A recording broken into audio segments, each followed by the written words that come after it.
महाराष्ट्रात शिक्षक व्हायचं स्वप्न बघणाऱ्या सगळ्यांसाठीच एक मोठी आणि खरं तर खूप महत्त्वाची बातमी आहे। शासनाने शिक्षक भरतीचे नियमच बदलले आहेत आणि हे बदल असे आहेत की त्याचा थेट परिणाम आपल्या तयारीवर होऊ शकतो। चला तर मग हे नवीन नियम काय आहेत ते एकदम सोप्या शब्दात समजून घेऊया। मला माहित आहे का, शासनाच्या मते शिक्षक होण्याची प्रक्रिया आता अधिक सरळ आणि सोपी होणार आहे। पण हे जे बदल झाले आहेत ते नेमके काय आहेत आणि त्याने प्रक्रिया खरंच सोपी होणार आहे का?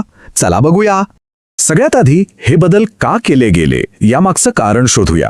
खुद्द शासन निर्णयाच्या प्रस्तावनेतच मान्य केलंय की जुन्या प्रक्रियेमुळे अनावश्यक गुंतागुंत निर्माण झाली होती आणि नेमका हाच गोंधळ दूर करण्यासाठी हे नवीन नियम आणले आहेत असं त्यांचं म्हणणं आहे।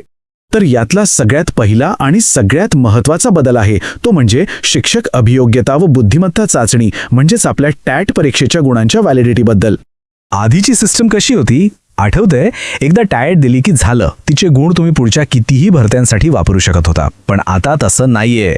हा नियम आता पूर्णपणे बदललाय। नवीन नियमाप्रमाणे एका परीक्षेचे गुण फक्त आणि फक्त त्याच एका भरती प्रक्रियेसाठी वापरता येणार।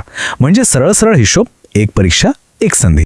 म्हणजे यातला कळीचा मुद्दा काय, तर प्रत्येक नवीन भरतीमध्ये जर भाग घ्यायचा असेल तर प्रत्येक वेळी नवीन टॅट परीक्षा देणं आता बंधनकारक असणार आहे। हे अगदी स्पष्ट आहे। बरं, आता पुढच्या बदलाकडे वळूया।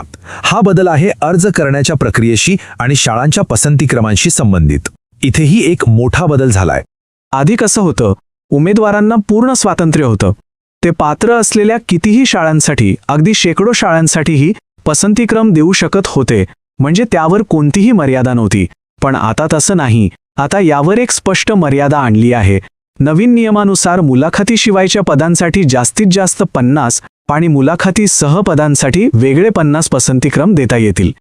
हो, हा आकडा आता लक्षात ठेवायचा। 50 दोन्ही प्रकारच्या पदांसाठी हीच लिमिट असणार आहे। याचा अर्थ काय होतो, तर आता पसंतीक्रम निवडताना खूप विचार करावा लागेल, एकदम स्ट्रॅटेजी ठरवून काम करावं लागेल। तिसरा बदल तसा प्रशासकीय आहे।